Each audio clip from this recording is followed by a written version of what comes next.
Bonjour à tous et merci de nous suivre. Il y a désormais 3 comtés de l'État de Géorgie qui ont retrouvé des bulletins de vote non comptabilisés dans les premiers résultats du scrutin. La plupart sont des votes pour Trump. Parmi les dysfonctionnements, une carte mémoire contenant 3000 votes non comptabilisés. Voici les détails en images. Un troisième comté de Géorgie a découvert des votes qui n'ont pas été inclus dans les résultats des élections. Le président républicain de Géorgie écrit « Nos observateurs nous disent que les responsables électoraux du comté de Walton ont trouvé une carte mémoire qui n'a apparemment pas été téléchargée. Le nombre de votes non comptés n'est pas aussi élevé qu'à Floyd ou Fayette, mais le président recueillera les votes. » Selon le Walton Tribune, 284 votes ont été ajoutés, 176 sont allés à Trump. Le comté de Fayette a trouvé des milliers de votes. Ce comté de Géorgie avait trouvé une carte mémoire avec près de 3000 votes non comptés. La majorité était pour Trump. Il y a eu un problème. Nous avons remarqué qu'il y avait plus de personnes inscrites dans le dossier de vote par correspondance pour voter en personne dans le comté de Fayette que dans le rapport réel. Nous avons donc pensé que cela pourrait être le cas. Et cela a été prouvé aujourd'hui avec certitude. Il s'agit d'environ 2755 votes. Il dit que les votes ont été scannés sur la carte mémoire mais n'ont pas été téléchargés. Sur les votes, 1577 étaient pour Donald Trump, 1128 pour Joe Biden. Donc, quand nous découvrons ce genre de choses, vous savez, c'est gênant dans une certaine mesure, parce que vous voulez être sûr de la bonne marche des choses. Mais la raison pour laquelle on contrôle, c'est que les êtres humains font des erreurs, et qu'on trouve des erreurs, et on corrige ces erreurs au fur et à mesure. Et dans ce cas précis, quand la marge est si étroite, chaque petite chose compte. Il dit que les responsables prévoient de certifier les résultats d'ici la fin de la semaine.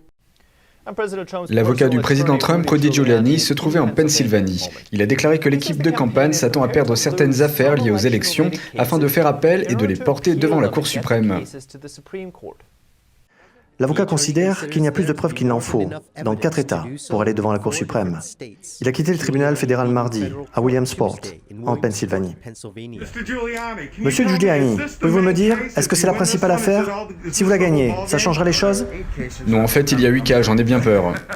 Et si vous perdez celui-ci, quel sera l'impact sur la course présidentielle? Évidemment, si nous le perdons, nous ferons appel. Tout le monde dispose de ce droit. Dans une interview avec Fox Business, Giuliani a donné l'exemple de Bush contre Gore. Il a dit « La campagne Bush a été perdue dans l'État de Floride parce que c'était un tribunal démocrate. Vous n'allez pas tout gagner, mais dans certains cas, vous gagnez, dans d'autres, vous perdez. » Rudy Giuliani s'est joint à l'audience ce mardi après-midi au tribunal du district des États-Unis pour le district intermédiaire de Pennsylvanie, où il a demandé à comparaître pour représenter l'affaire. Il a obtenu la permission du juge Matthew Brown. À la Cour suprême de l'État, 5 juges contre 2 ont décidé d'annuler une décision d'un tribunal d'État inférieur qui avait donné aux observateurs républicains le droit d'observer le dépouillement à moins de 2 mètres de distance. Le tribunal a déclaré que le code électoral de l'État ne fixait pas de distance minimale de ce type, et cela reviendrait à réécrire incorrectement la loi. Les responsables de la campagne ont déclaré que les observateurs du scrutin avaient été contraints d'observer le dépouillement depuis une distance allant jusqu'à 30 mètres, avec des barricades et des gardes les empêchant de se rapprocher. Giuliani a déclaré qu'une affaire en Pennsylvanie sera la première à passer devant la plus haute instance de justice du pays, ajoutant qu'il y a un autre cas au Michigan qui est rédigé et prêt à être lancé, alors que d'autres pourraient suivre. Le président Trump a annoncé qu'il avait retiré de ses fonctions le directeur de l'agence de cybersécurité CISA, Chris Krebs. La semaine dernière, l'agence avait qualifié l'élection présidentielle de cette année de la plus sûre de l'histoire des États-Unis.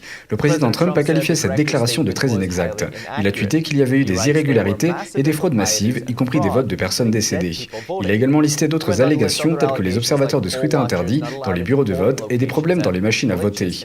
L'ancien chef de la cybersécurité, Chris Krebs, a répondu dans une déclaration « Honoré de servir, nous avons bien fait, et défendre aujourd'hui, sécuriser demain. » Des sénateurs ont auditionné les PDG de Facebook et Twitter. Les législateurs ont voulu savoir comment les plateformes ont géré l'élection, ainsi que la désinformation et la censure.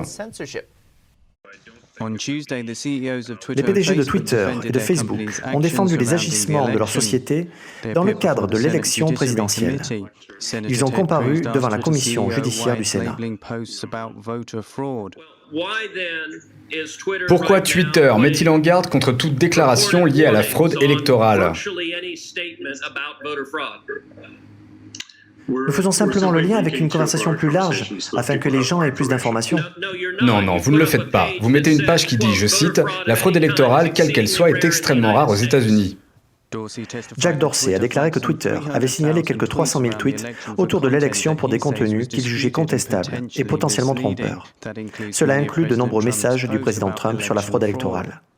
Et en 2 jours après l'élection, Facebook a interdit un groupe créé par les partisans de Trump et appelé Stop au vol.